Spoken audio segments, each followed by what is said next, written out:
Mack Weldon, my favorite. Underwear, t-shirts, and socks. You know, we spend most of our lives wearing these essentials. The guys at Mack Weldon are obsessed with making them better. They spend thousands of hours focused on the most important details. Undershirts that stay tucked, underwear that stays put, and socks that stay up. I guarantee Mack Weldon is better than whatever you're wearing right now, and if you disagree, they will refund your order. Go to mackweldon.com, enter the promo code Rapaport, RAPAPORT, and get 20% off any order. All right, I'm wearing them right now, and I'm in heaven. I feel comfortable. Again, go to mackweldon.com, use the promo code Rapaport. Trust me, t-shirts, underwear, and socks that are fantastic, comfortable, wash good, and don't stink. All right? Go to mackweldon.com now. The I Am Rapaport Stereo Podcast live. You down with Rapaport? Yes, I am. Down with Rapaport? Yes, I am. Down with Rapaport? Yes, I am. Down with Rapaport? Yes, I am. You better tune in, IamRapaport.com. Cause every single podcast, you know he drops bombs. I seen him on set, a seasoned vet with true talent. Catch him on his way to CrossFit, rocking the New Balance. He asked me to do the track cause he know I rhyme elite. But I'm just waiting for the Robert De Niro line of the week. Breakfast of Champions, hosted bagel, cream cheese, and lox. This is I Am Rapaport, the show never stops. You might catch him out in public, stretching his knees. But if you don't listen to the show, yo, wiggle please. Wiggle please. This is the I Am Rapaport Podcast. All right, this is I Am Rapaport Stereo Podcast. Interview with Brian Windhorst, ESPN, basketball analyst, NBA analyst, commentator.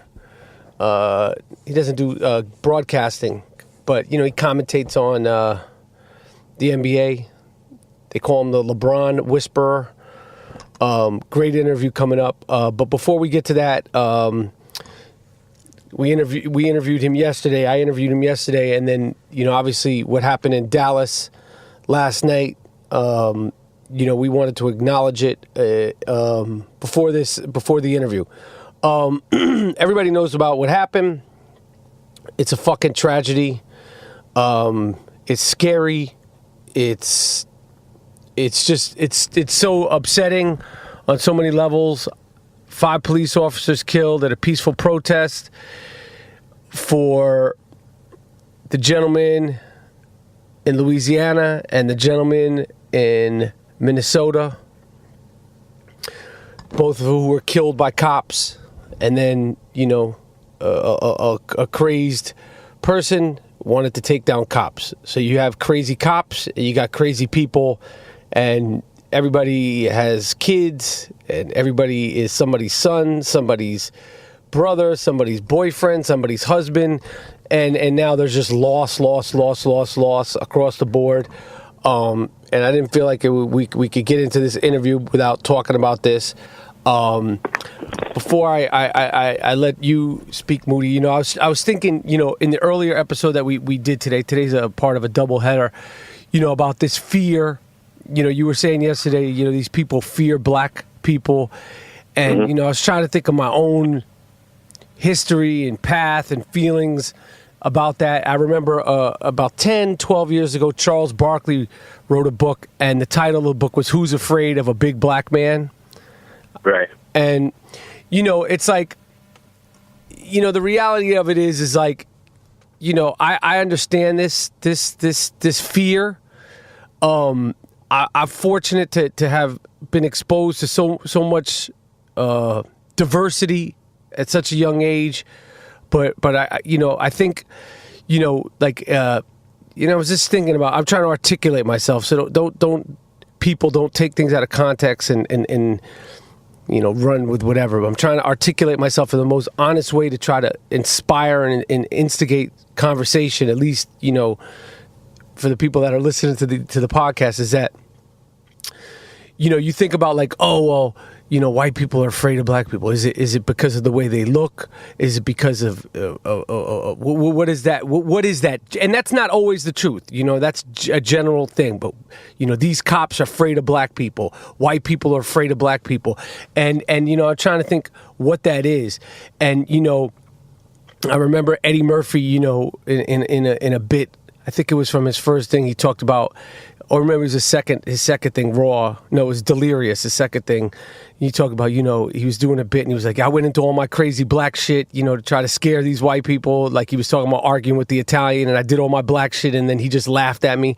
And I was thinking about that and where that comes from, and I was trying to think about, where this fear and uncomfortableness around black people comes from. And I think it comes from the hostility, the frustration, the pain, and the anger that a lot of black people have and that they live with. And you could say, well, why are they angry? Why are black people so angry? I can't answer that. But listen, it's hard for me to say. We brought up on the earlier podcast, you said, how would you feel if, Jewish people were getting gunned down, by police all the time? How would you feel if it was your mom, your father, your brother? Or just people you don't know, but they're all Jewish all over the country, getting cut down. It would affect you really deeply because you would look at that and say, that's not me, but that is me.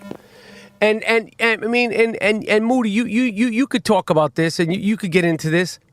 I live in Manhattan on the Upper East Side. When you get in now, G Moody has no sort of those who've never met G Moody, G Monetti, Gerald Moody. You have no sort of you're about as frightening as a you're this guy. His nephew named him Fun Loving when he was a little kid. You get in the elevator in my apartment on the East Side with these white people. What sometimes, it's not always. Sometimes, what is the reaction to you walking in the elevator? The reaction is you see it. It's nothing said, but the eyes speak as well. And that comes from, like I said earlier, the image of black men, the male, the image. Like I said, we don't control our image. We have no control over it. This image has been projected upon the world. And what is that image? It's not a wholesome, good image, right? It's in the Constitution, we're referred to as other. You see? So black people are not really angry. We just want to be left alone. We're not the one. We're not the people that are actually killing cops. We're not doing that. Black cops are not killing white folk. They're not doing that. So no, we're not angry. We just are tired of seeing our people cut down and nothing done. If there was justice, then people would understand. But we have a history of no justice. Nobody gets a slap on the wrist. We can go back case through case through case, 400 years. So after a while, people get fed up. So maybe and that's what I'm saying. I'm saying about and that's the extreme. But the anger, it's like I think about it. I'm not trying to make any big, broad, preachy statements. I think about like how this all started. I try to think about it. Like black people were captured like fucking dogs, like animals, brought over here. Stripped of everything, stripped naked, made to work, brutalized, raped, beaten, murdered, and then set free. And then it's like, we're sorry. Go figure it out now. It's never been figured out. It's never been dealt with correctly. It's never been. And to this day, some people say, well, that was 400 years ago. The problem has never been dealt with. Motherfuckers are still being shitted on. Motherfuckers are still being treated bad, stereotyped, beaten.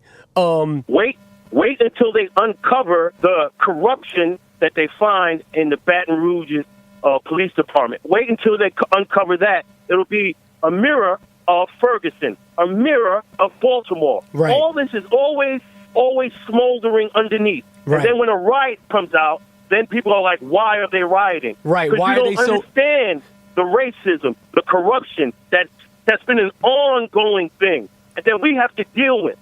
And then when it hits the breaking point, there's going to be rebellion. This is how it has happened all throughout human history. Right. Not just black people. People are tired of the oppression, and of course they're going to spring out. Yeah. And then, like I said, the image of black people is always castigated in the press. We always get that.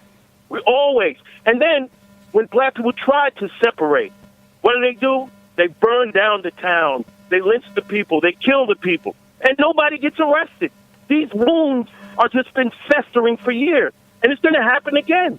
And people are lied to in school about black people history. You don't get the correct history, and we get nothing. We don't get the history as well. So you're raising human beings on lies, and their self-esteem is destroyed. So what's done in the past affects the future. Yeah. I don't know, man. Like I said, I'm not trying to.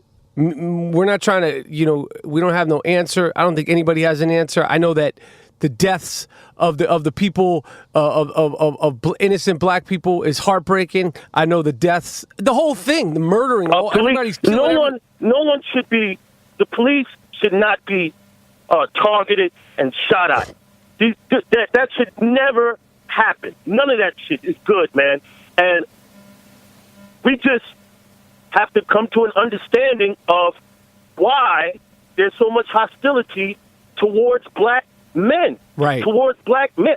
There's been a history of that. You have to deal with that. Although it makes the country look like shit, but you have to deal with what was done to this particular group of people and why. All right. You have to deal with that. And people are still getting basically lynched in the street, shot like that. Now, what if that was a Jewish person and that happened to a Jewish person? Do you know? Shit would be stopped. But for us, we're not seen as American citizens, full American citizens. We just got the right to vote in what? In the 60s? Right. It's not far. So they don't view us as full citizens. That's why there's two sets of laws. That's why there's never an indictment. And prosecutors will tell you, lawyers will tell you, if they want, they can indict a ham sandwich. They're not going to do it because of the victim and how the victim is viewed in American society. That's why I call them the no-good judges. Richard Nixon wasn't talking bullshit when he was saying that shit, there's a war on black. This is an executive order. Right. This goes into policy. And if you're in a war, you got soldiers. I call the prosecutors, the judges, the no-good judges, the police officers in some cases, other soldiers, if there's a war on black people, which comes from the highest office in the land. So, it's terrible, and it needs to be addressed. We're not making this shit up. No. And the sooner people come to terms with that and start acknowledging it and start trying to deal with it and look at it.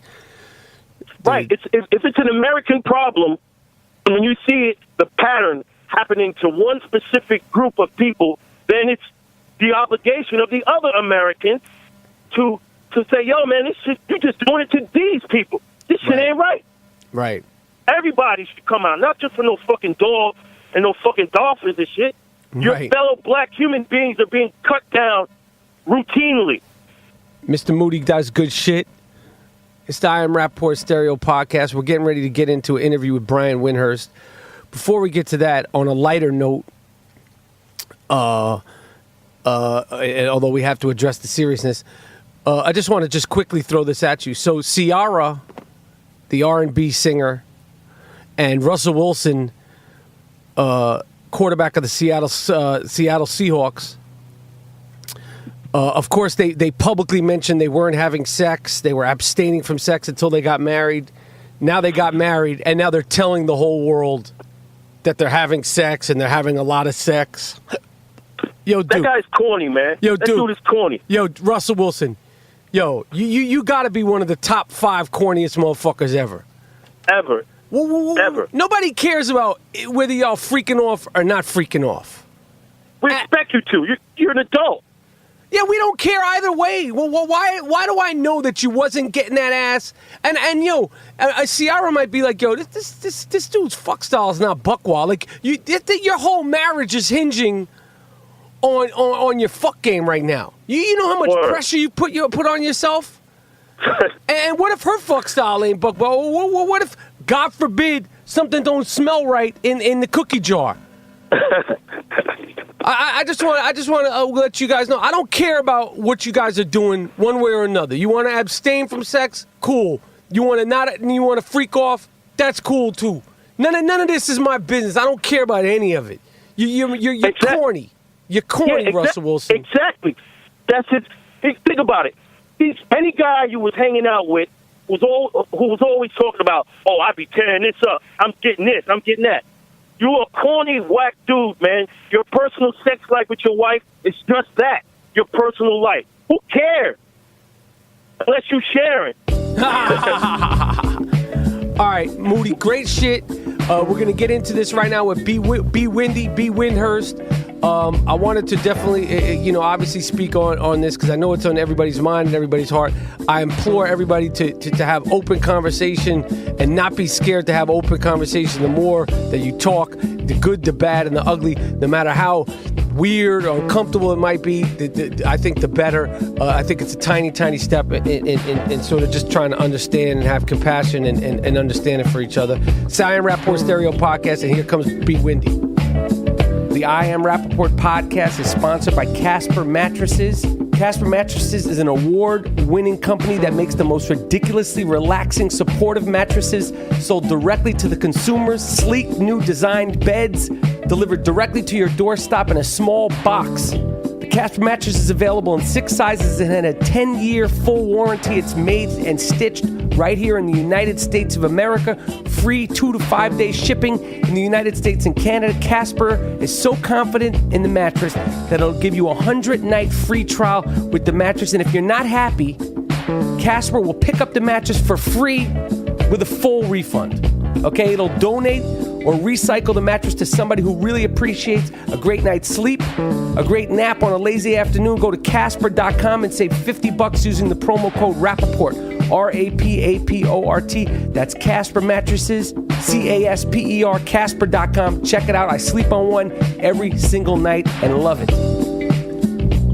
Brian Windhorst is an NBA analyst and NBA writer for ESPN. I think you, and I want to go into this, but I think you came into prominence because in the short story, I want to get the long story, is you started writing about LeBron James. You're from Cleveland. Yep. Akron, Ohio. From Akron, Ohio. From the AC? AKC. Now, did the AKR. land, did this whole, I don't want to get off topic because I want to go on and make sure people know who you are. Did this little abbreviation, the land, this nickname, did that just happen this year? Because I never heard of it being called the land. I had never heard of it before, and when LeBron announced his return, he coined the land. Okay. So maybe I'm ignorant, and maybe it's been around for 15 years. He coined it when he came back to Cleveland. All right. So long story short, B. Windhorst is one of the rising NBA analysts at ESPN. The whole NBA C is rising. Yes. And LeBron is like the battleship or the aircraft carrier, and like Kevin Durant is an aircraft carrier. I am like a frigate, or am I like a canoe, or maybe a small pontoon boat. But that is also rising. But it is rising. The pontoon boat is rising. I'm rising. I'm a rising pontoon boat. All right, so let's just jump into this. You've been covering probably one of the most interesting NBA free agency off seasons or seasons ever. Definitely one of the most surprising. I obviously the second. The only thing you could compare this offseason to, I mean, when LeBron left Miami, which I want to get into, that was crazy. But this collectively, I think, is crazier. What has it been like for you? I mean, and you covered the whole finals, and you're from Cleveland, and you saw this team win. What have the last 4 weeks of being Brian Windhorst covering the NBA been like for you? Yeah, well, first off, the finals, the Cleveland winning a championship was a surreal moment for me. It took me 12 hours to totally process it. I'm not a believer in going into the locker room as a media member after a team wins a championship. I've never done that before in all the finals I covered. But I did go into the Cavs locker room because there were so many people I've known from the organization for 15 years that had this was their moment that was coming to them. And then It didn't hit me until 3 days later at the parade, where they had 1 million people in downtown Cleveland. Wow.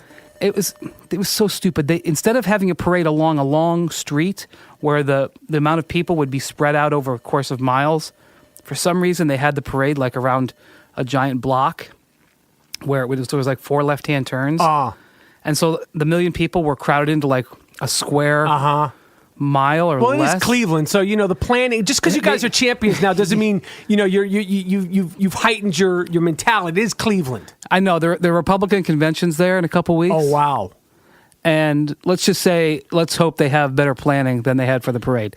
That said, the parade was awesome. It was awesome. I mean, and listen, you're obviously not to be able to be biased, but everybody knows you're born and raised in Cleveland. You're a Cleveland guy. You grew up in Cleveland. You've been through the wretched of all Cleveland sports. This had to be fun for you, and to cover LeBron the way you've covered LeBron. This had to be an exciting moment for anybody from Cleveland who loves sports. I wanted the fans of Cleveland to experience the championship because I had been places. I lived in Miami when the Heat won their championships. Every year I've covered the finals for like the last 10 years, and I've seen those teams celebrate and those cities celebrate. I wanted Cleveland to have that, which is why at the parade, where despite the logistical problems and despite the fact that they weren't really prepared for it, and despite the fact that they couldn't figure out how to make a parade route, but they gave me a parking ticket, I thought that was a fantastic decision. Everybody was in a good mood. Right. And so that, to me, was the crowning achievement. And for years, people have been talking about, wait till you see that parade. Wait until somebody from Cleveland wins. Wait till you see that parade. That's one of those things that people just talk about, to have fun. But it was legit.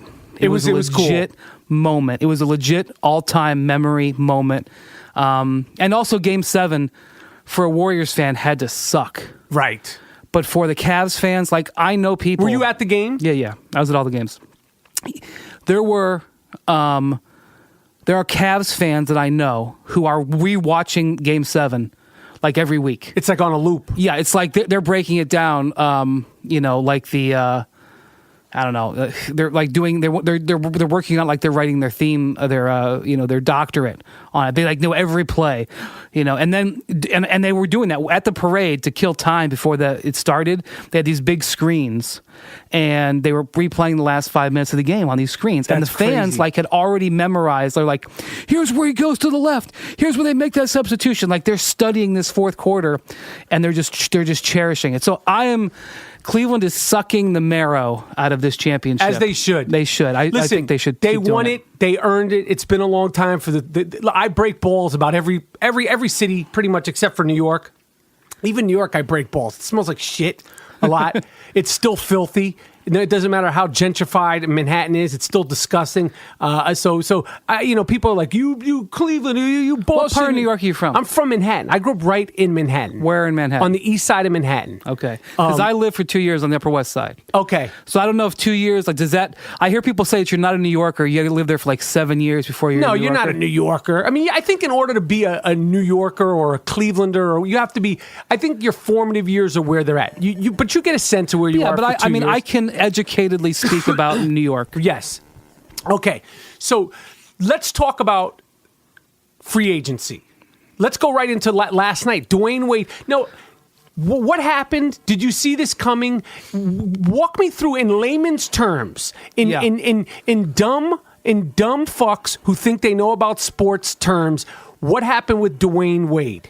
Okay, Pat Riley just had one of the worst weeks he's had in 20 years. Because he got played by Hassan Whiteside. How? Riley had this plan. He's going to go after Kevin Durant, all right? But what he wants to do is to tell Hassan Whiteside, this guy who was literally playing at the YMCA 2 years ago. Right. All right? But it's a great story. Right. Because he can't get a tryout with these teams. He comes and has a 1.5 great years in Miami, and now these teams are begging for him. So, but he's still kind of an unproven player. He's had 1.5 good years. All right.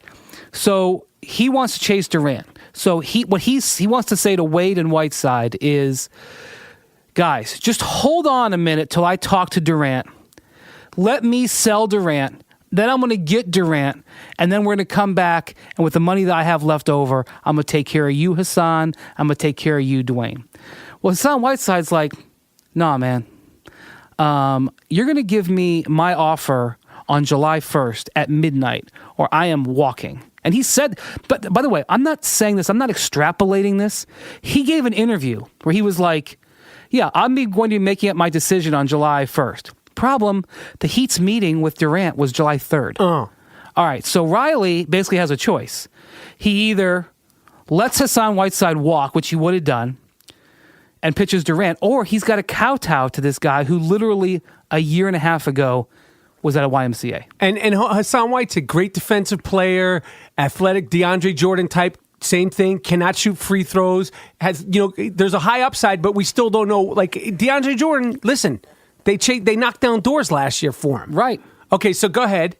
So Riley kowtows, is like, all right, we'll meet with you July 1st, and signs him, gets his agreement July 1st. And what did he sign for? He signed for $98 million. $98 million over how many years? 4 years. Jesus Christ. Okay, now, and then Dwayne... I mean, it's a great story for this dude. Yes, it's a great story. He was literally not part of the NBA. He was out of the NBA, had been cut like 4 times, had played in China, had played in like crappy leagues in Europe, got cut, was in Charlotte at the YMCA. He called him up, sent him to the D-League, whatever.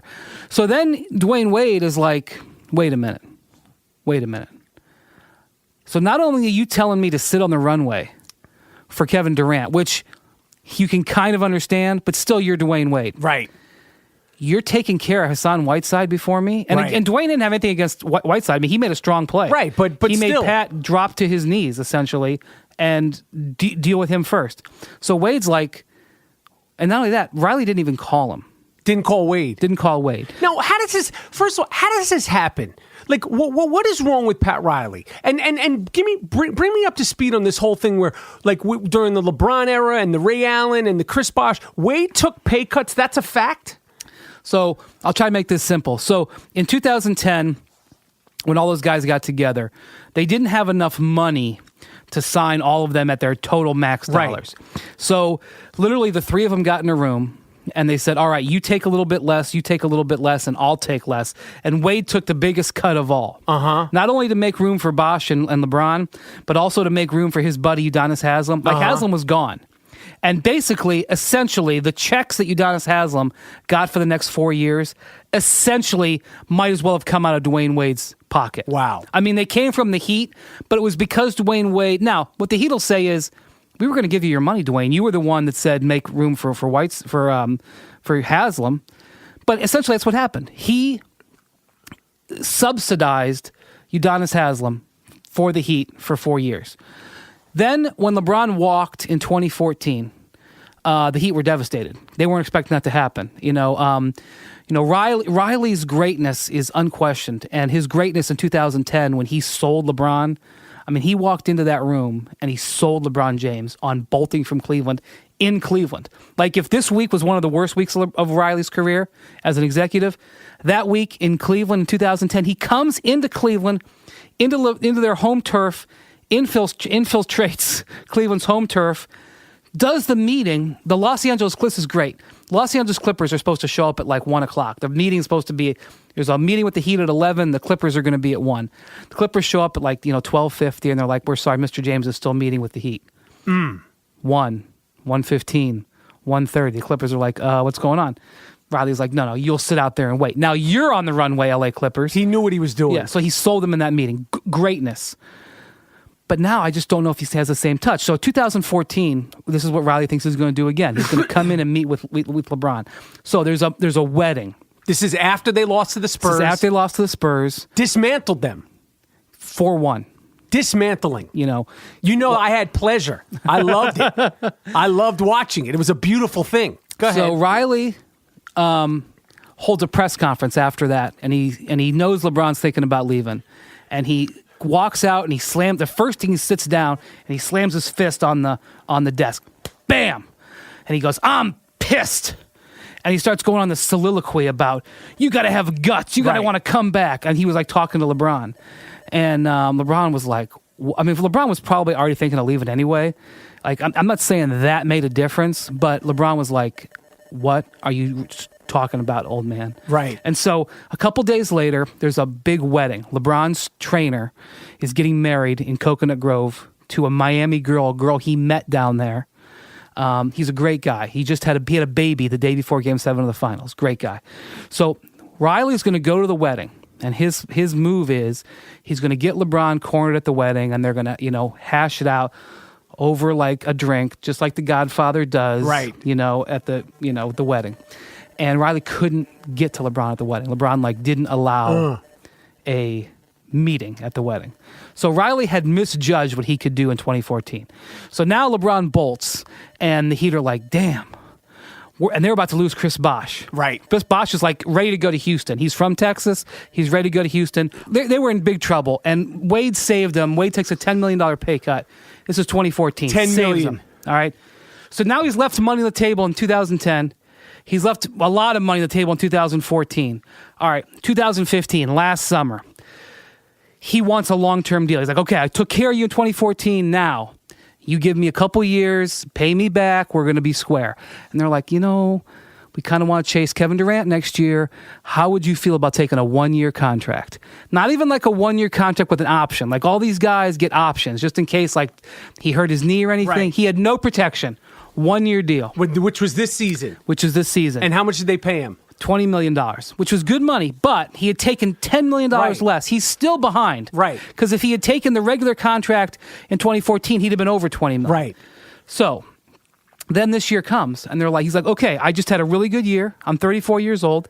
Take care of me. He's the best player on the team. He's the best player in franchise. So when he's giving up this money here and there, it's just like there's no written deal. There's no agents. It's just like kind of agreed upon, right? There's nothing's written. We'll take care of you. Right.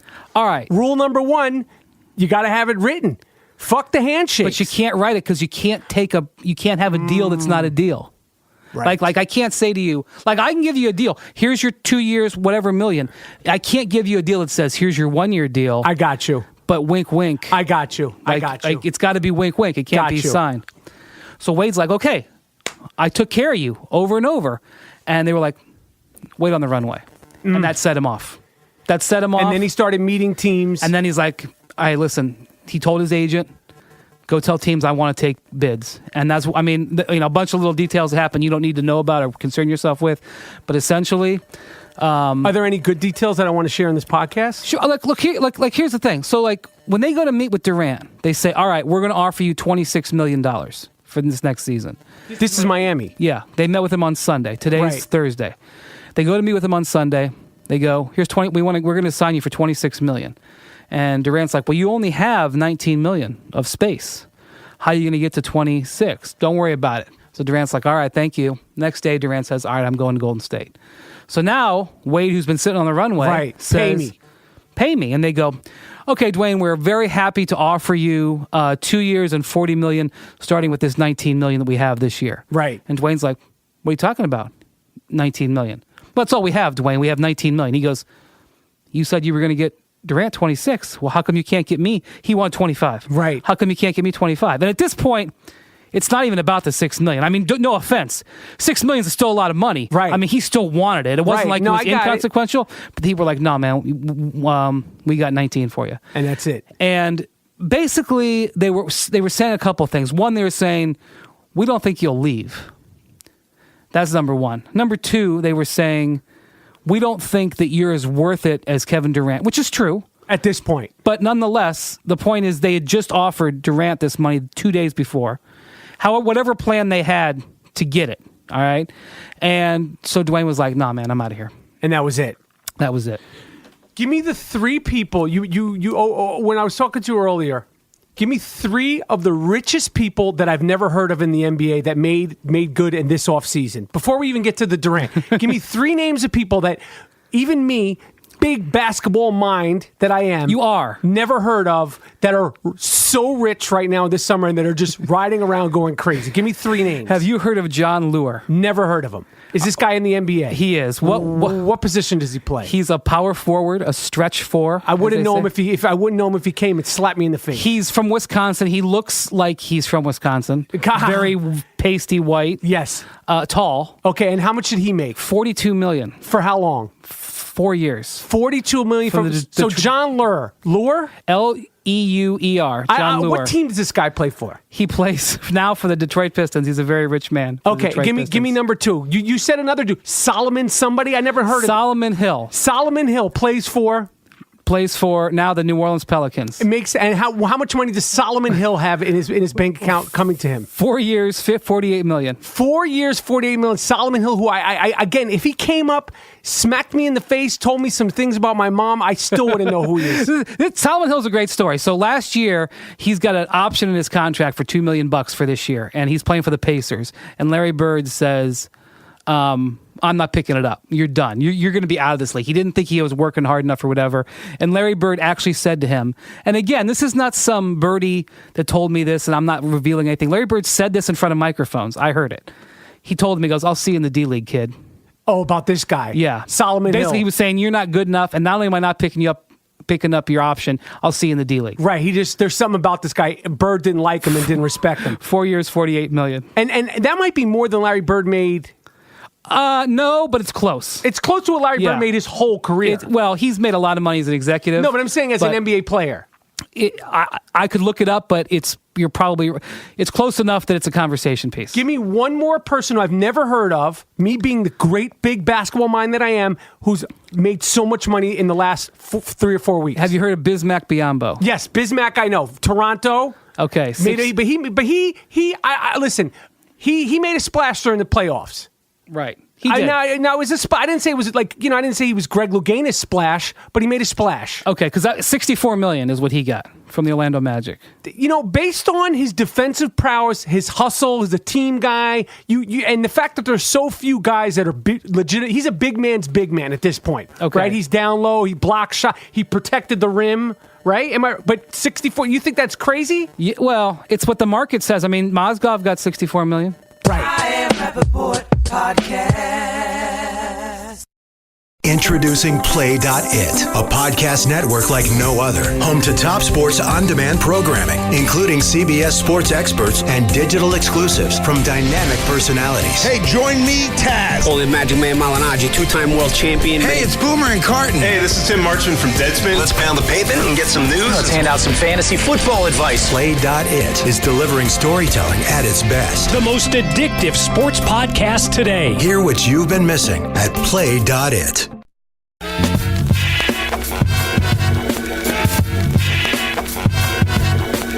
What's the deal with the free agency? Why did everybody like Solomon, what's his name? Hill. Solomon Hill, Bismack. How did their money go up? And then what happened that you wrote about in the last 24 hours where now they're pulling money back? So break it down in layman's terms for me. Okay, so this year that just finished, the NBA got $900 million from the TV network. That's TNT, Turner, and ESPN, ABC. So $930 million. They negotiated that deal 8 years ago. Okay. 2008, 9-ish. Yep. The economy was not doing as well. Just in this year alone, they're getting $2.7 billion. The NBA. Yes, the teams and the players. Wow. So it went from $900 million to $2.7 billion. So very simple. It tripled. So everything. So you have to look at everything. Everything triples. So if you were there's a whole bunch of machinations, but if you were a $6 million player 5-6 years ago, you're now an $18 million player. Right. Because the way the math has gone. And the thing about it is there's only 15 guys per roster. Right. So the money just exploded. It's just pure economics. The league is thriving. Hugely. It's doing extraordinarily well. During the fourth quarter of Game 7 of the finals. Okay, so in 2000, let me take it back. In 2007, when LeBron made the finals for the first time, played the Spurs. It was a terrible series. Right. He got blown out 4-0. Right. Still, 9 million people watched on average. Right. Okay? 9 million people is a lot of people, but it's not great. Right. In the fourth quarter of Game 7 of the finals this year, 45 million people were watching. Wow. And 22 or 23 million people averaged viewership throughout every, your average per minute of the series. Obviously, the longer a series goes, the more people watch. Right. So just there's way more people interested in it. Okay, that makes sense.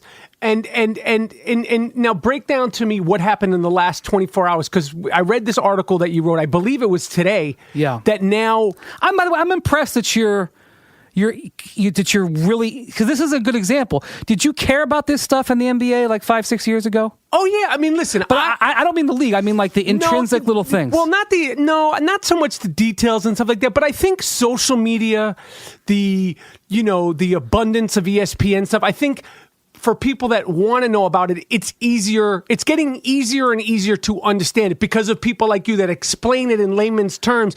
Because on Twitter, because there's professionals, there's regular Joe Schmoes, and I think you can understand it. But I am interested in it because I'm a fan of it, and I break balls, but I'm a fan of it. I love to see these guys making money, the guys who I know of and the guys who I don't know of. I'm glad to see the league doing well. So for me, it's just I'm just a fan, but this free agency thing is so crazy. But let me ask you this: 10 years ago, no clue. If you were talking about the Knicks, you'd be like, "Man, Courtney Lee, he's going to fit in real good." I mean, I wouldn't have a clue.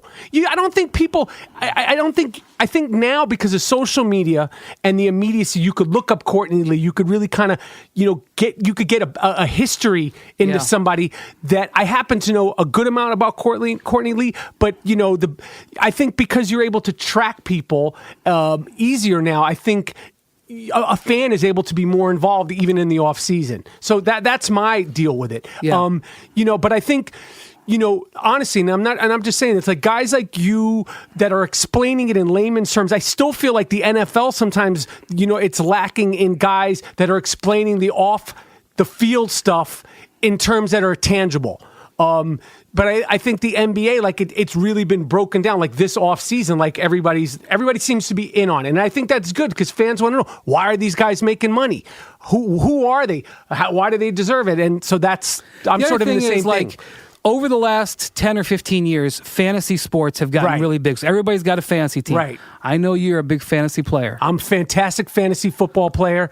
I've never actually won a league. Have you started your preparation for the fall? Okay. As soon as the finals ended, I had to get out of my sorrows and disappointment of the Warriors losing.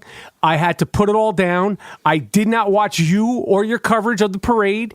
I've seen clips, and I started focusing on my first, second, and third round picks. How many leagues are you in? Well, I usually only play in one league, but because my fantasy prowess is growing and growing and growing, this year I'll probably play in 3 leagues. I am what you call I'm wanted in the fantasy world. Right. Your trash talking is famous. Okay. I'm known for it. And it's not just the trash talking. By you bringing up trash talking first, it kind of diminishes the fantasy player that I am. I'm so sorry. Please. I apologize. Thank you. I appreciate that because I am known for my trash talking, but I am also a consummate winner. Okay. Okay. You're a fantasy winner. But so here's the thing. People now, because they all have all these fantasy teams and the daily fantasy stuff, people are now obsessed with transactions. Yes. So people love sports transactions. And if you don't have any transactions to talk about, you talk about when the transactions are going to happen. Right. So here we are in the NBA in transaction season, and people love it. Yep. And people love how on Twitter they can get, like last night, for example, okay, Dwayne Wade's going to sign with the Bulls. Big, giant news, and it perpetuates 2 or 3 other trades that happened. Right. And, Durant leaves the Warriors. I mean, we're still recovering. No, OKC. I'm sorry, OKC. Recovering from that sonic boom of That was a sonic boom. And now we're thinking, well, maybe they got to trade Westbrook. And like today, now, like maybe the Heat have to trade Goran Dragic. And maybe they got a tank.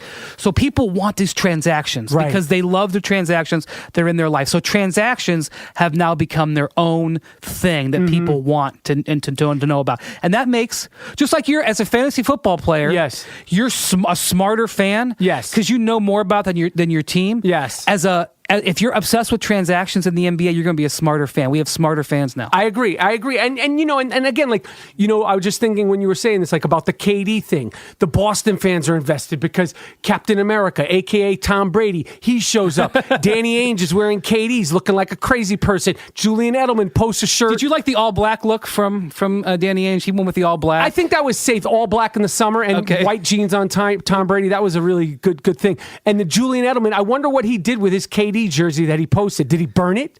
Did he throw it away? Did he give it to a homeless person? What did you do with your jersey, Julian Edelman? So I think it's fun. These are the dog days of sports, as you know. Sure. I mean, as much as you love talking about KD, you have to be like, okay, I got to explain, because the last few days I've done the jump with you. So much fun. Did you guys talk about the KD again today somehow? Of course, and Dwayne Wade, and Dwayne Wade. But it's it's also there's no football, there's no basketball, so it's sort of like there's not much going on. There's literally the ESPYs are next week. They've already got at LA Live. They've already got the tent set up for the ESPYs. Right. Normally, I've been here all week. Normally, you can't move in LA Live because there's not a concert or a game. There's a hockey event. There's concerts. There's nothing going on. Nothing. There's nothing happening in downtown LA this week. I've never seen it so dead. So KD, the short and sweet, because I'm kind of over it, and it's now here's my 2 cents. We say I feel like he's 28 years old. They came so close. I understand taking care of Russell Westbrook because I feel like he's had to sort of babysit Russell Westbrook's emotions and his feelings over the years. If you look at the body language of, when Russell Westbrook, I think he stopped doing it now, but last season, every time Russell Westbrook would freak out, KD would come over to him, and it's like it's like a time bomb. It's not on the court, but it's is this guy going to freak out? Is he going to be mad? Is he going to start shooting? And I think part of the reason why he left, and I understand leaving, was, I've had enough. I want to be my own guy, but the fact that he wants to be his own guy and that he went to Golden State, to me, and I said yesterday on the jump that he cheated. What I meant was he's cheating the natural. That got some run. I know, but what I meant was he's cheating the natural progression of the winning and the losing cycle. He's cheating Mother Nature. You could helicopter to the top of the mountain the way he did by going to Golden State, or you could climb it. And you know what? You might not make it to the top of the mountain. It's let's say I throw down right now $5 million and I go, you could take it, B. Windy. Or I go, you know what, B. Windy, me and you have this great business opportunity. In 2 years, we can make $6 million. Now, obviously the $5 million is great, but if we went through all the ups and downs of going in business together to make $6 million, when we get that $6 million, it's going to be more fulfilling. I feel like he's just I want a helicopter. I want to be on the top of that mountain right now, and I can't take it. And I think the fans, now he's a more likable character and he did it more low key, but I think the fans are going to turn on KD, and I think it's sort of been a long time coming with KD. Well, he now has no margin for error. Before, when he wouldn't get there, there'd be man, they just, there's injuries or they ran into Golden State, They're young, they're figuring it out. They don't have a good coach. I mean, I didn't believe that, but that's what people said. Right. Westbrook hogs the ball. They don't have a good supporting cast. He's out of excuses now, so he's got no margin for error. None. So now he's going to enter a world where the expectation he thinks he's going to a world where it's going to be easier, but the process is going to be hard. It's going to be hard for him because, if they start the season off 2-3, which what if they just lose the first game? It'll be crashing down on him. People will be on him what. Right. So but your point is well taken. It's even though LeBron just came back to the Cavs 2 years ago, when he won that title, in a lot of ways it was a culmination of his career. Yes. And that winning that championship defined his career. He felt like he had climbed the mountain. Absolutely. I mean, I agree. He climbed the mountain. He helicoptered the mountain, or I don't want to say helicoptered, but he set this. Took the ski lift. He took the ski lift to the mountain with the Miami Heatles, and I want to get into all that. But I mean, listen, I've had enough. It's I've had so much of KD. I want to back. I'm back to wanting to talk about Deflategate because there's still it's KD or Deflategate. What redundant story can we talk about? It's going to be interesting. I mean, it's going to be an interesting season. Now, the Knicks. Yes. The Ice Bath Boys. It could stick. I mean, I could see caricatures being created. Yes. For this. It's not good for the league for the Knicks to be bad. It's really, really bad for the league, for the Knicks to be bad and the Lakers to be bad. Like, as good as this last season, market-wise? Just for the health of the league. Like, right. This last year, the Warriors were like one of the biggest draws we've ever seen, and the television ratings were flat because we didn't have New York, LA, and Boston a little bit, but New York and LA were not there. I mean, they're yanking Laker games off television because the ratings are so bad. So this is not a championship team in New York. No. But it's going to be a relevant team, and after a couple years of missing the playoffs, I got to think as a Knicks fan, you're kind of happy about that. I'm excited. I think that, obviously these are the obvious ifs, the D Rose if, the Noah if. Were you excited when they traded for Rose? I was hesitantly excited. Is that a word, hesitantly? Hesitantly? I just made up a word. We're just witnessing history. Yeah, it's fine. Hesitantly? That's cool. I approve it. Yeah. So, I mean, obviously, everybody has the same feelings about Derrick Rose. He's fantastic if. Last year he played, 60-something games? If. Noah, if. So, yeah, I was excited. I wasn't as excited as I would have been if they traded for Russell Westbrook or KD but you still hope this. And also, as a fan, you don't want to see a guy be who was so incredible for a couple of years, just have his career taken away from him the way Rose's could potentially be. He could be the answer to an incredible trivia situation. Every single NBA MVP is in the Hall of Fame. Like if you win an MVP, you're in the Hall of Fame. So Kevin Durant's going to be in the Hall of Fame. It's fair. Steph Curry is on his way. He's going to be in the Hall of Fame. Steve Nash just retired Hall of Fame. Yes. LeBron, you think maybe they'll squeeze him in? He might second or third ballot. Maybe not the first time you come back. Yeah, you got to earn the respect. Right, you can't be let I in the first understand time. it. Yeah, I don't not necessarily the first time, LeBron, but maybe you come back next year, then we'll let you in. Yeah, and you'll be like the third person introduced, not the last. Not first or last. The whole thing's not going to be about you. Of course. Okay, not. it's not going to be about you. So Derrick Rose, he's not a Hall of Famer at this point because of the shortness of the career. Terrible injuries. I hope to see whether he's a Knick or not a Knick. I think everybody, if you love basketball, if you love sports, you don't want to see a guy that with that kind of greatness and that kind of potential have it stunted. So that being the case, I want to get to you. How did you wind up covering LeBron James? When is the first time you saw LeBron James play? Walk me through this career that you've had covering him and how you made it to be one of the faces of NBA broadcasting. So, I don't know about that. You're one of the faces, man.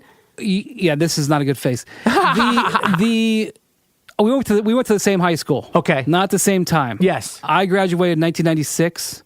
He graduated in 2003. So we're 7 years apart. Yes. In 1999, I was working at the local newspaper, the Akron Beacon Journal, and I had heard that my high school, which was not known as a basketball power at all, had gotten these 4 freshmen who were really, really good players who decided to all come together to go to school. So their first game of their freshman year, I went to it in a reporter capacity. I was in college, and they let me go out to these little low-level high school games. I wasn't covering the Cleveland Indians or the Browns, but I was able to go cover. You were the sports guy, though. Yeah, I was a sports writer. Okay. As a part-time little kid. Okay. So I went to see him play. He was 14 years old. I know the date. It was December 3rd, 1999. First game of his high school career. Playing, in a road game against a big school, a much bigger school. And what blew me away about him, first off, he was baby-faced. Not shaving, no muscles, really. Right. Skinny, but 6'3" with big feet. Uh-huh. But he moved, he didn't, so you see kids like that, they don't move well. Right. They're all elbows and knees and everything. But he moved like an adult. And you're like, wow. And so I knew the coach, who was an old college coach. He was an experienced coach who'd lost his college job, and he was trying to work his way back up. And so in other words, he was not just some high school kid. He knew what he was doing. Right. And he goes to me, this kid, LeBron James, is the best player I've ever worked with in my career. And I'm like, what are you talking about? He's played one game. He's 14 years old. He had 15 points. Didn't have 55. Right. He's like, this kid, he will be a superstar. He knew already, from just watching him practice and stuff. And so I started going back and telling my bosses. So there's this kid on this St. Vincent St. Mary team. we should probably really pay attention to him. Because, normally, we would cover like 5 games out of 25. Right. We're not covering every game. And these are little paragraphs, half a page. Half a page. It was 300 words. A little blurb. Yeah. So he starts playing. They keep winning. I told my bosses, and they thought I was looking for shine for my school, which I would never do anyway. But, my senior year, the basketball team was 3-17. Right. So I start following them, and I started going to as many games as possible, and they were 5-0, 8-0, 12-0, 15-0. They get all the way to the state tournament, and now he's 15 years old, and they're playing in this game, and it's tight in the state Final Four at Ohio State University. Now we're at the big time. There's 15,000 people there, and this is it's near the end of this game, and he's in foul trouble. If he gets another foul, he's out. And this turnover happens, and the guy goes to the other end, just like Andre Iguodala. 4 fouls. Here comes LeBron from behind, blocks the shot. You saw this happen. It's on video somewhere. Blocks the shot off the backboard, gets the ball, goes down to the other, again, 15 years old, playing with 18-year-old kids in the state tournament. Now it feels like it'd be nothing. It'd be an afternoon for him. But this is, again, he's never done this before. Right. Goes down to the other end, shoots a 3-pointer, and hits the 3. It's a 5-point change in front of 15,000 people. It's amazing. Right. And people are like, oh, shit. Mm-hmm. And so then people start to notice him. So they go 27-0, win the state championship. So he gets known a little bit over the next year, and I start thinking, we could have a kid who's going to go to North Carolina or Duke. Right. Because in Ohio, we produce football players. We've always got guys in the NFL. We're a football state. We had not produced basketball players. Right. It's just not what we do. And so I'm like, I'm going to be covering a kid that's going to be playing at Duke. Right. Like Krzyzewski's going to be showing up in these stands. So that's why I was telling people. So he goes out as a sophomore, and they win the state championship again. And he gets named Mr. Basketball as the best player in the state. Never happened for a 16-year-old before. So he goes to this camp before his junior year. It's in between sophomore and junior year. It's like right about this time of year. The draft had just happened, and that was the draft where Eddie Curry and Kwame Brown and Tyson Chandler, all these high school kids get picked in the top 5. And it was like, wow, the high school kids are just going to be number 1 picks now. So this camp in New Jersey, it's this big camp run by Adidas. Kobe Bryant comes and addresses the kids. He's like, the he's on top of the world. The Lakers have just won the title. And LeBron is going to be a junior. It's called the ABCD camp. Right. And every college coach in the country is there. Krzyzewski, Pitino, Boeheim, you name it. They're all on one side of the gym. Then on the other side of the gym are all the NBA scouts. Now, this wasn't normal. But now the NBA scouts realize we got to come watch these kids because they're all getting drafted. So we're talking like, I don't know, Riley, Mitch Kupchak, all the Grunfeld, GMs. they're all there. They're all there, all right? Every, basketball recruiter in the country is in this gym. Right. LeBron just blows everybody away for 4 days. And then there's this... And who's at the camp? Carmelo, Lenny Cook. So Lenny, I think Carmelo was there. But the culmination game is this kid, Lenny Cook. Right. All right. He is everybody thinks he's going to be the number 1 pick the next year. And they set up and they're, by the way, this is at Fairleigh Dickinson University. Right. This isn't at the Garden. Right. This isn't it's like in a kind of a junky gym. Right. And, they're setting up, this is the big game, Lenny Cook versus LeBron. Lenny Cook was going to be, he went in the paper and was like, I could beat Kobe one-on-one right now. He was from New Jersey. Right. He was going to be the next big thing. And they go head-to-head, and LeBron just wipes the floor with them. And he culminates by hitting a game-winning shot, three-pointer at the buzzer. Right. Everybody in the gym walks away from that week going, this is the best basketball player in the country. Not like, oh, no, I like that one kid from Denver. Right. No, I like that one kid from Fort Lauderdale. No. And he was junior to be. Right. And they were saying if he was a senior, he'd be the number 1 pick in the draft. And some people said maybe he should go after his junior year. Into the NBA. Yeah. And this was the beginning of the national sort of LeBron James hysteria. And we weren't in the social media age. And so the basketball recruiting media was covering it.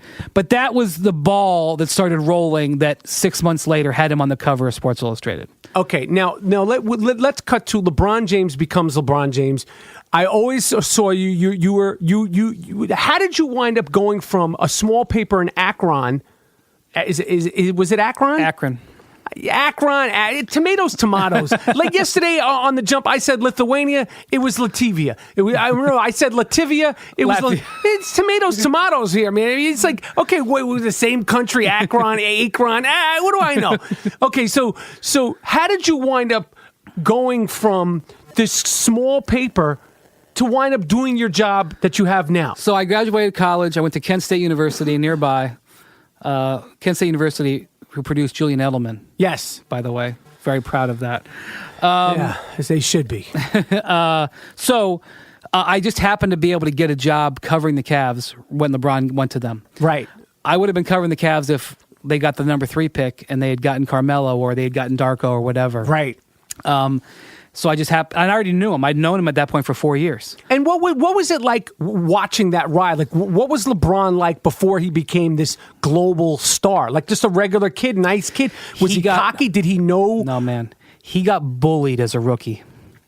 The older veterans on that team pushed him around. How so? Who was on that team? Remind me. Ricky Davis. Oh, yeah, he was no joke. Yeah, Ricky Davis definitely bullied him around. I mean, I remember that, like, his third game of his career was at a game in Portland. And, Portland was much better. Cavs were awful. They started that year like 4-15, And he played really good in the first half. He had, like, 12 points, like 6 assists, 4 rebounds or something. And I was like, man, he might have a triple-double. I mean, he's like, it's his third game out. And they were close. And then the second half, he didn't do anything. He was afraid to do anything. He just sort of just passed the ball and like ran away from the ball. And I was like, he just, I don't know, maybe he got tired or whatever. Turns out, like at halftime, Ricky Davis told him, you're not passing me the ball enough. Pass me the ball and get out of my way. And he was just bullying, and like the coach Paul Silas sort of was like stood up for him, and they ended up trading Ricky Davis later in the year because they just had to get him away from him. Right, but he was like sort of in a shell. He was, and the second week of the season, the coach got in a fight with one of the players about playing time. Silas, unbelievable stuff. Who with who? Ira Newble. Never heard of him either. Is he rich? He's rich compared to me. Yeah. He was angry that they had just signed him, and he was angry he didn't get playing time. So it was a game in Atlanta, and then he stormed into the coach's office, Silas's office, and was pitching about playing time. Ira Newble, I don't even know who the fuck you are. And you're arguing with Paul Silas about playing time? Guy. He's actually a good guy. So Newble gets into a fight with him, and Silas comes after him. And so it spills out into the hallway, and Newble had, which was fashionable at that time, had the braids down his back. I used to have them too. I'm kidding. No, you look great in them. Yeah. And Silas, total old school guy, and he's like, "Get back here, you hip hop MFer!" And like everybody's like, "Oh," and he wanted to fight him. Right. Silas was squared off. Right. Newble was the one running. Right. So, like that was going on. That was like week 2. Like, give me some more crazy stuff from. I love this. Give me some more stuff. So, like you said, he was getting bullied. Like, what else was going on with? So this one day, Silas throws Ricky Davis out of practice. They used to practice at the gym. Now they got this beautiful facility. Right. They used to practice at the arena. They had a little gym in the arena. Right. And the circus is going on. So like we're in the arena like to cover practice, and the circus is happening in the main bowl. And Ricky Davis, the coach was so mad he kicked Ricky Davis out of practice. So Ricky's in his practice jersey. He's out in the concourse and he's eating a hot dog. Because he like got into a fight with the coach. This is all like the first month. Right. All right. It's like just totally nuts. Like they banned another player from traveling on a road trip. Who was this guy? Michael Stewart. Okay. Yogi Stewart. Okay. Another guy who's richer. Yeah, very, very rich. I can't remember these guys. Today, Yogi Stewart would be getting paid like $46 million. Yeah, $46 million like for 3 years. So this was like LeBron's first year. It was a disaster. Okay. So like when he first came in the league, he was kind of a little bit in his shell because he was in a bad environment. And he was 18, 19 years old? 18 years old. Now, do you think what is he now? How old is he now? 31. Now you think I think he might be 46. Like I think he might have when you say you saw him when he was 14, he might have been 28. Like there's some players who, especially who were from sort of, countries that maybe don't have the best record keeping. A year or two ahead, right? Like Serge Ibaka Like he might be 56. He's right? supposedly 26, but people would. But and this kid Thon Maker, who just got drafted by Milwaukee. Yeah. They don't know exactly how old he is. They say he's 19, but there's data that suggests he could be as much as 23. I am Rapaport Podcast. Oh, hi there. Al Dukes here. And like most Americans, I too have a podcast. It's called Al's Boring Podcast. WFAN's Boomer and Carton show producer hosts his own show. Pro athletes have been in all of the Olympic sports except for boxing and wrestling. Okay. I also thought we should send our pro wrestlers over there. We could have sent Sergeant Slaughter to fight the Iron Sheik back in the 80s. That would have been crazy. Great for the Olympics. Check it out on iTunes or Play.it. Al's Boring Podcast. But I love it.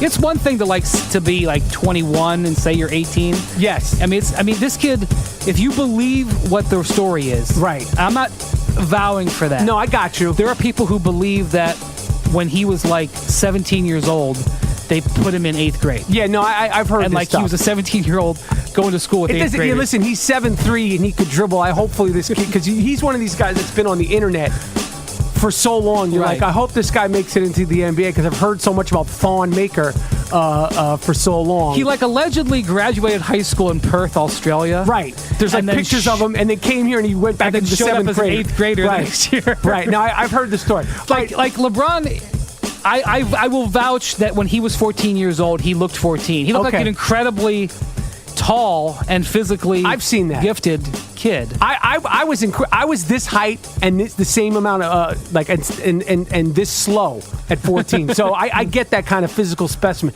All right, so walk me through this.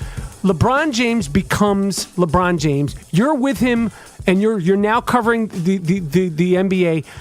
He becomes this star. Talk to me about the chaos that was when he first left to go to Miami and how it affected you, because you told me some crazy stuff, how you were somehow associated. When he left Cleveland, you were sort of people in Cleveland they burned your jersey as well, right? I still get treated poorly to this day in Cleveland. It's somehow you had something to do with it? So when I go to Cavs games, I don't watch the games from the arena. Did they curse at you? From the bowl. Even though he's back? Oh, yeah. At the end of Game 6, when the Cavs had this at that point was the biggest win in team history. They blew the Warriors out to send it to a Game 7. I wanted to get the feel, because normally in Cleveland, I watch the game in the back. Right. Because if I'm out there, most people are nice, but I get some some drunkards or whatever. So is it specific? And why is it, aside from the fact you're a recognizable sports person, there's Cleveland stuff, I right? assume so. So just as an example, so Game 6, the game is over. It's 3 minutes left, essentially. I wanted to come out and hear and feel what was going on in the arena, right, as these fans are celebrating this big moment. So I come out, and I'm just really standing just inside the arena, in the tunnel area, and people start throwing bottles of water at me, and they hit me, and then I had to go back in. So, not everybody's like that. I don't want to make it seem like everybody's like that. No, I got you. But so in 2010, LeBron leaves July 8th. I was working for the Akron Beacon Journal at the time, and I had reported on mostly good stuff for the Cavs. They had a really great 7-year run, consistently getting better to the finals. They had 2 really good teams and lost at the end. I was in Cleveland. People generally liked me. Right. But it was mostly because I was giving them good news for the most part. So he leaves in July, and August goes by, and I go on a big trip just to get away because I knew it was going to be crazy. And I'm in Thailand, and I get a call from ESPN, and I do interview with them at 3 in the morning in Thailand, and they're going to offer me a job to go to Miami. To cover the Miami Heat. Yeah. So, because it's just a huge deal. Just there are going to be people who are going to, we already have people who live in Oakland. Right. There are going to be people who move to Oakland just to cover this team. It's going to be a big deal. We sort of started that by bringing all these people in. And when they hired me, which by the way was a no-brainer, not only was it... There's nothing left in Cleveland. The place is... They're burning jerseys. The other thing is I was working for a newspaper. Newspapers are... I'm sorry, but they're on their way out of business. Right. But so ESPN announced my hiring with a press release, because they were trying to draw attention to the fact that they were going to really cover LeBron heavily. And that was good. That made a lot of positive press in the media coverage area. Right. But in Cleveland, it made people feel like I was going with him. And there was also this belief that somehow I worked for the team, even though I don't. So meanwhile, when I get down to Miami, LeBron was so singed by the way the Cleveland had sent him off that anybody from Cleveland he saw as an enemy, even though we'd known each other for 12 years or something at that point. He put up a wall, and we were, it was icy for probably 6-8 weeks with you and him. Yeah, when you were around him, it's just it's not like I want to talk to you. I want to give you the inside He gave scoop. me nothing. Okay. For a couple of months. Okay, and he was like that with everybody. I from got Cleveland. you. I got you. Meanwhile, people in Cleveland feel like I'm in his entourage or something like that. And so I'm getting destroyed in Cleveland for being swinging from whatever. You left too. Like they think that I went down there and I was in the back seat when he was driving the bus. I was on his plane. I got you. Meanwhile, I'm down there and he's treating me like crap. Right. And so I'm getting it from both ends. And what do you if I was getting down there and getting all the good interviews and producing all the great stuff, and I was actually he was actually, come on in, man, you're part of me. Yeah, screw it. I would be like, okay, well, I did sell out then. Right. But I was getting branded a sellout and I didn't sell out. And then you told me what was the thing you told me about? You were trying to sell your home in Cleveland. Yeah. And so they wouldn't buy they went out of their way not to explain this to me? Well, we sort of hid who was selling it as much as we can. Obviously, if you went, if you went and looked it up, you could find it. And then when I bought my next house, I put it in my wife's name first so that people can't. I mean, look, I'm not saying that somebody couldn't sleuth that out and figure out where I live. Right. It doesn't take the NSA. Right. But I just have to sort of protect myself a little bit now. No, I got you. And then whenever I go back to Cleveland, people would shoot spitballs at me. Jesus Christ. And stuff like that. And again, I wish I was well, I'm doing LeBron's book and making $1.6 million on it, and that's right. I'm gonna rip all you Cleveland fans, and, But I was just doing there to do a job. Now LeBron eventually got over that, and we ended up going back to a professional relationship, which was fine. But even going back to, I'm treated very well by the majority of people I deal with in Cleveland. Right. But I still get treated like crap at certain times because even though he's back, it doesn't seem like it totally matters. I got you. No, so one thing I'm fascinated by is the fame of sports broadcasters, because it's a certain demographic that you're going to attract. You're on TV so much, you're so recognizable. What is it like going to an airport or an Applebee's or just walking down the streets? Are you ever... You're asking me what it's like to be famous. No, I'm saying in terms of my kind of fame is different because people don't want me to tell them the inside scoop on every single basketball game. Right. Or, the sports, I get a little bit of sports stuff, but I'm not Marv Albert. I think that you, Stephen A., people like Marv, people that are so associated heavily with sports, the fans that they must attract. It must just be you could be waiting in the line at the TSA line at 4 a.m. and always, do people always want, when people see you, do they always want to talk sports nonstop? When I'm in arenas, when I'm in a setting where everybody in there knows the NBA, it's recognized. I get recognized a lot of the time. When I'm at restaurant, it does happen in Cleveland especially. I'm more well known in Cleveland. And they want to talk sport. Are you ever just I don't want to talk about? Are you do you ever need to take an NBA break? Because the other thing is, one thing was during this final series, I didn't think the Cavs were going to win. Right. I didn't make a prediction. But I was the Warriors are really good. And when they got up 3-1, it was this is probably curtains. And so I'd run into all these people in Cleveland. They're are we going to do it? Are we going to win tonight? Or, are they going to take the series? Right. I didn't want to be the party pooper and be no, man, they're going down. Right. But I also didn't want to be hell yeah, they're going to win. Right. Yeah. And then these guys go on Twitter. The next time they see you, they want to beat you up. So I just would sort of oh, no, we'll see, man. I don't know. I'll say something I wish I could tell you, but I don't know, or something like that. Right. So, they want me to join the party. And they want a little glimmer of hope. Yeah, that's not really my thing. My thing isn't to join their party. I got you. That's what people want me to do. Come, we'll buy you a drink, blah, blah, blah, blah. And I'm you know what? I'm not really here to join your party. I got you. I'm just kind of just want to get through this. But I'm happy that they are in... I am nothing without the people who want to who want to read and learn about the NBA. Right. If people didn't want to learn about the NBA, I would be done. Right. So you wouldn't be on the I Am Rapaport Stereo podcast, a worldwide phenomenon. It is a worldwide phenomenon. Everybody knows this. So I'm very happy to do it. I just wish that I had earned my villainry.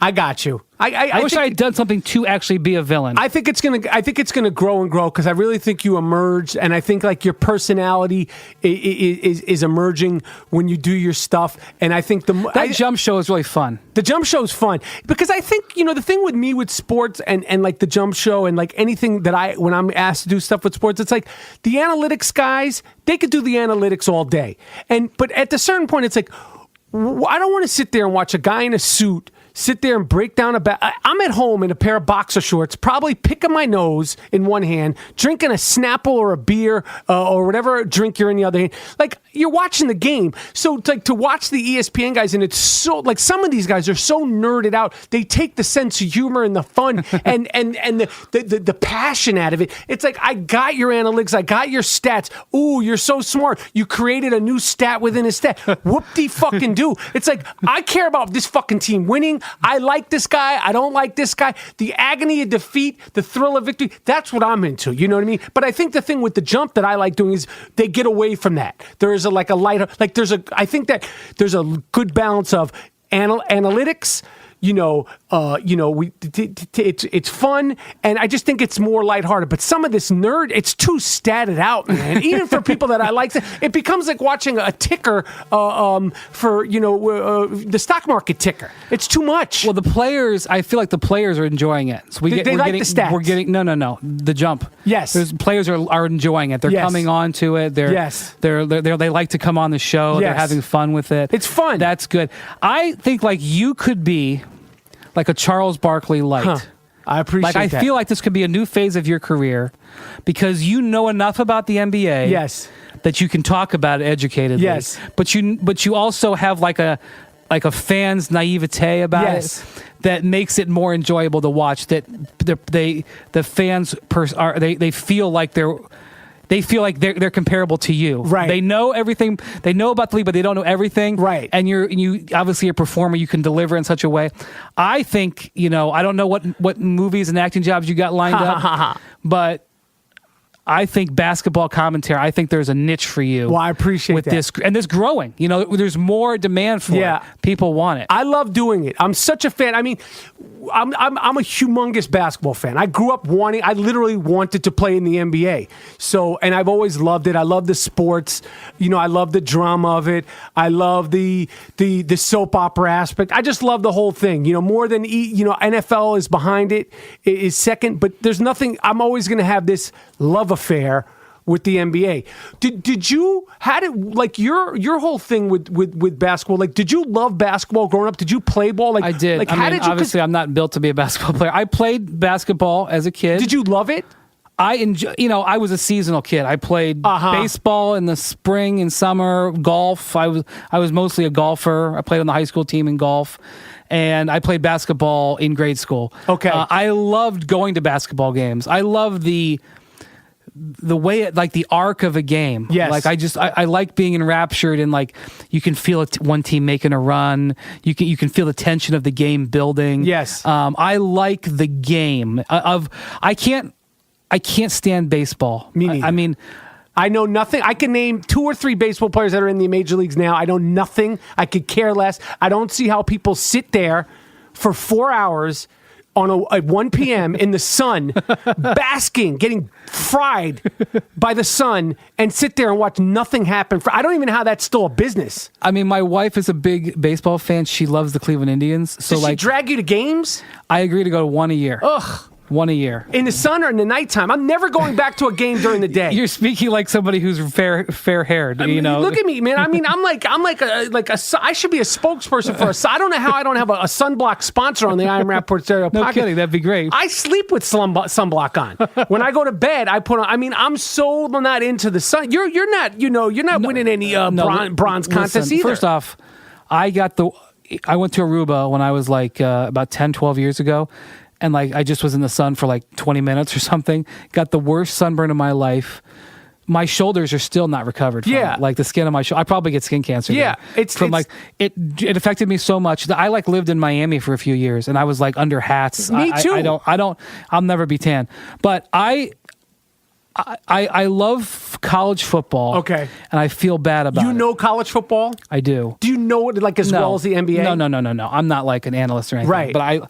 But I feel bad about it because those kids are being exploited. Oh, completely. I'm complicit. I'm complicit. Right. The concussions are awful. Right. These dudes are going crazy. By the day, we're seeing guys get diagnosed with CTE. Right. I got to try to wean myself off of it. I don't know if I can. You feel guilty watching it? I do. Really? I do. What about NFL? I'm not as into that as much. I can if there's nothing going on Sunday, I'll watch. I don't need the NFL, which is, not good for, the ESPN is. No, I got you. I got you. But college football, I love. You got to pace yourself. You're when are you taking you haven't had a break since the season. What's the rest of your summer like what is the rest of your break like? Well, first off, I try to deplug whenever I can. When I leave here and I'm going back to the hotel, I will listen to the Stern Show, which is they're on hiatus. One of the reasons why I'm a big fan of yours, because your performance is on there. He doesn't know anything about it. I can listen to that show. I listened to every Howard Stern show since 2006 when he came to Sirius. That's when I started listening. I listen to other podcasts that are listen. Who do you listen to? I don't know anything about cars. Okay. I can't change an oil. I can't change a tire. I listen to Car Talk podcast. I like that one. One of those guys are dead. They're all on replays, but it's comforting to me because I like just to get away from it. They're chill. I like those guys. What other podcasts do you like? Let me look at my phone. The I Am Rapaport podcast. Of course. Well, everybody. That goes. Is your buddy? Did he do the Arby's? Is he the over? No. He sounds like the Arby's guy. You know who I think that is? I think it's Ving Rhames. Bring in the beef. That's Ving. Is that the one? Are you serious? We got that's Ving Rhames. The actor Ving Rhames.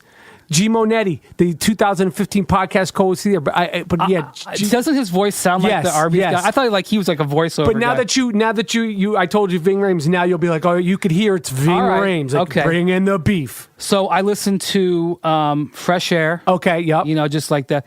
I listen to Bill Simmons' podcast. But dude, that's not an escape from sports. I know, but it doesn't always do NBA. Yes. When you said the line that Prince was the world-class coxman. Stickman, world-class coxman, world-class stickman, for sure. Is one of the...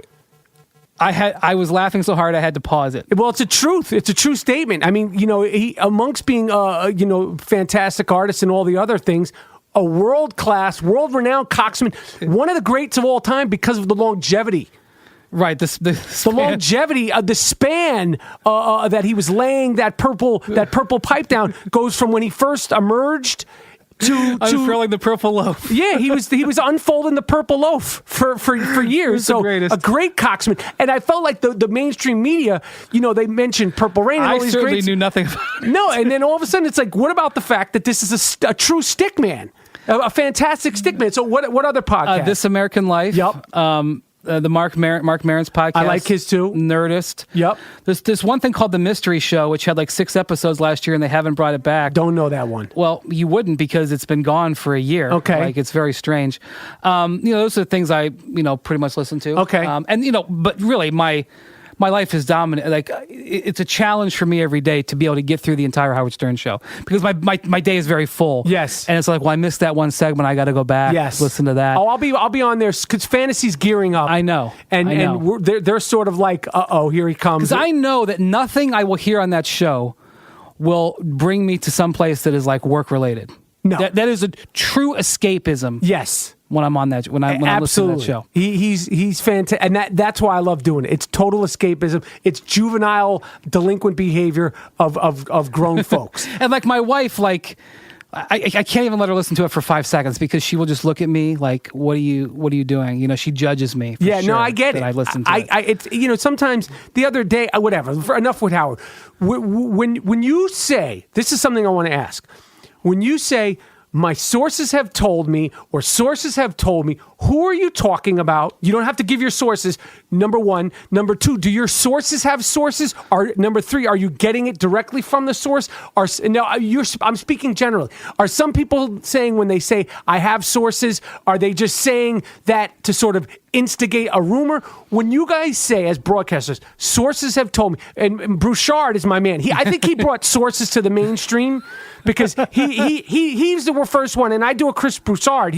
Sources have told me that LeBron James has met with the Miami. And he was the first one that I remember being like, sources. Now it's sort of a cliche, but when you say sources, you don't have to name names, but who are they? Are they GMs? Are they people taping ankles? Like, where are you getting this from? Well, in some cases, it is non like official people, like maybe ankle tapers. Okay, got you. But those are rare. I got you. The lion's share of sources are executives, owners, and agents.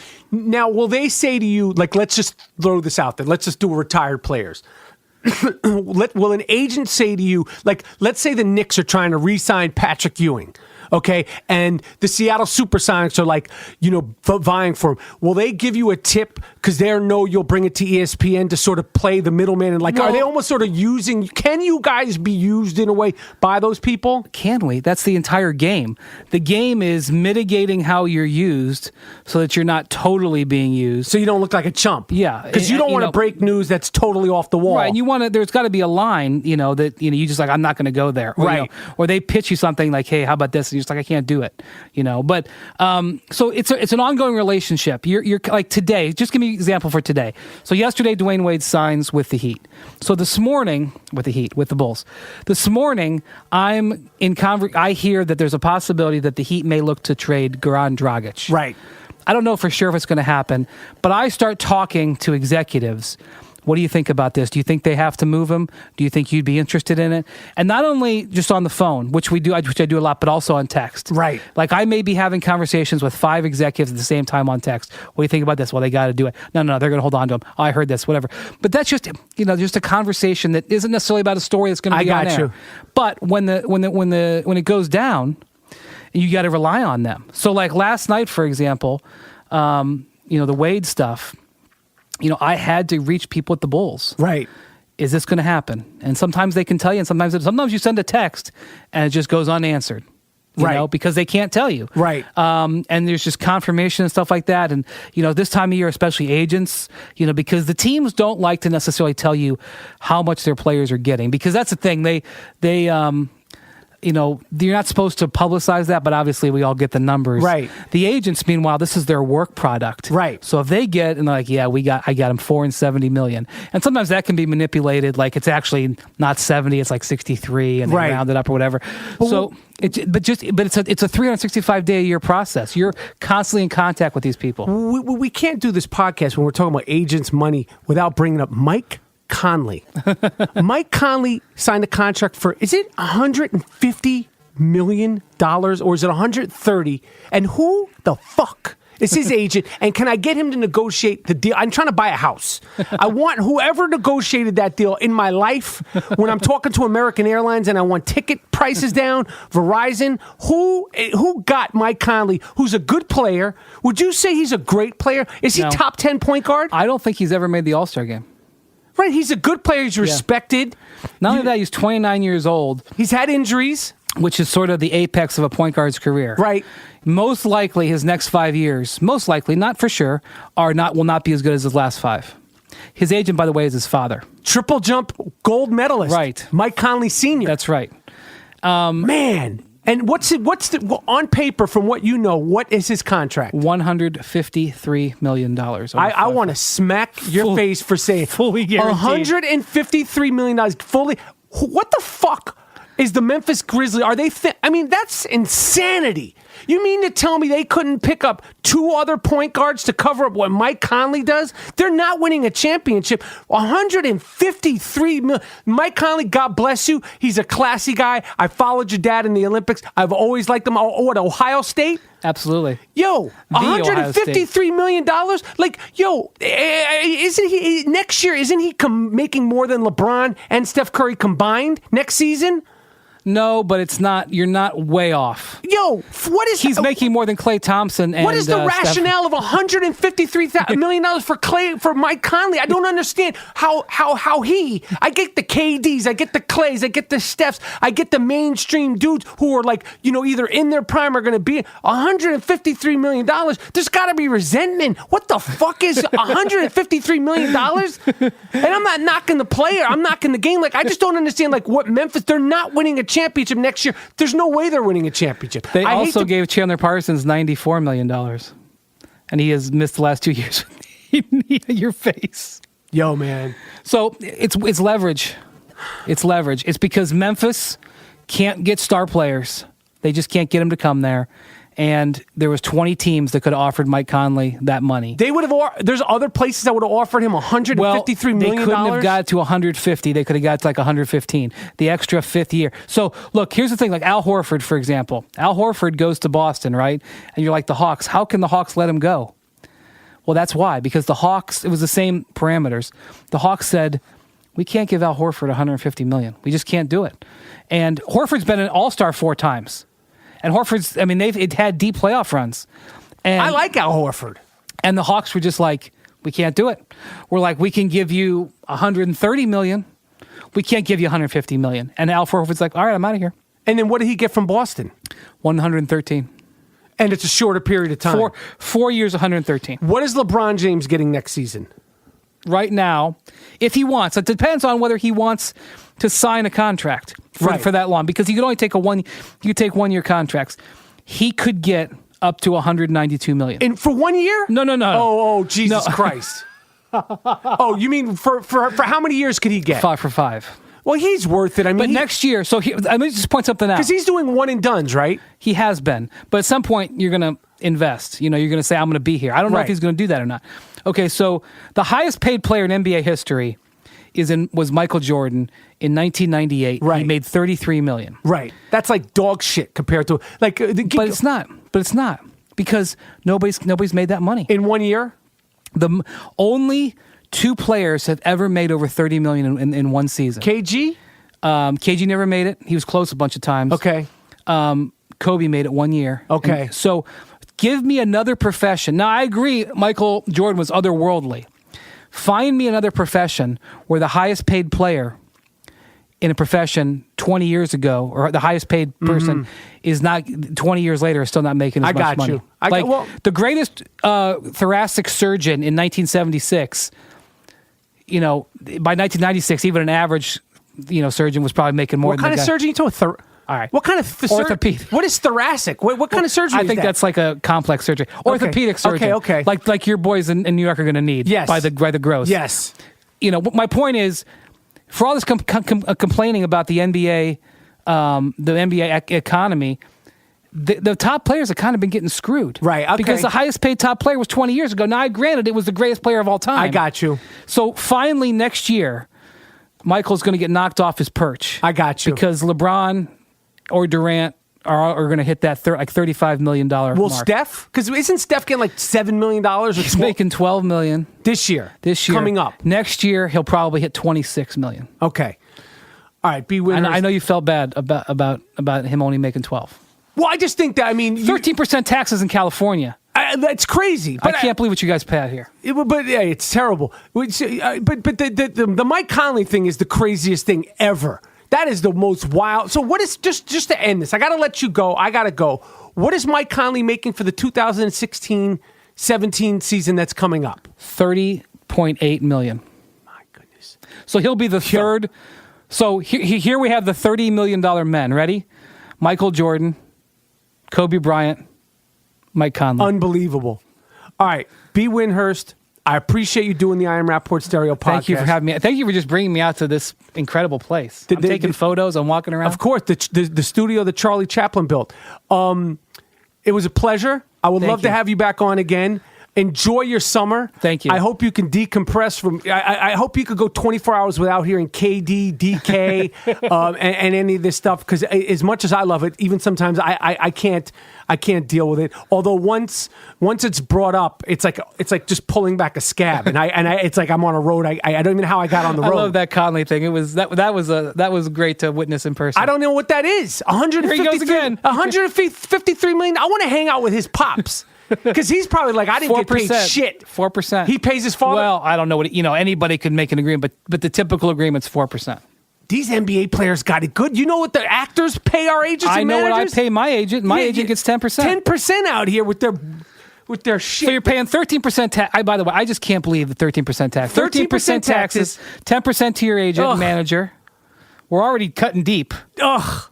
And he's paying 4% to the NBA. So the athletes, because they're making so much money. It's the way it is. 4%. Some of these guys negotiate down and say, well, 3%, 2%. You know what? Somebody told me, he said, listen, you need to tell these people, if you don't kill it, you don't eat it. That's how it works. If you like somebody, like I know some of these players don't have agents because it's like, listen, it is what it is. I mean, is Tom Cruise paying 10%?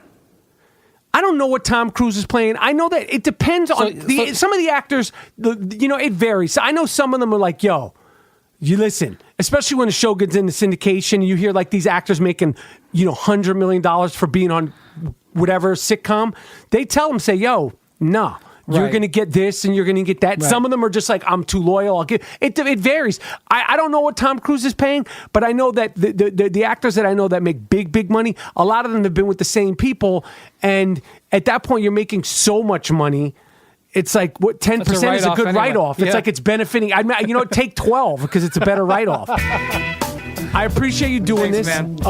It's the Iron Rapaport Stereo Podcast coming live from Henson Studios with my man Brian Windhorst, and we're done.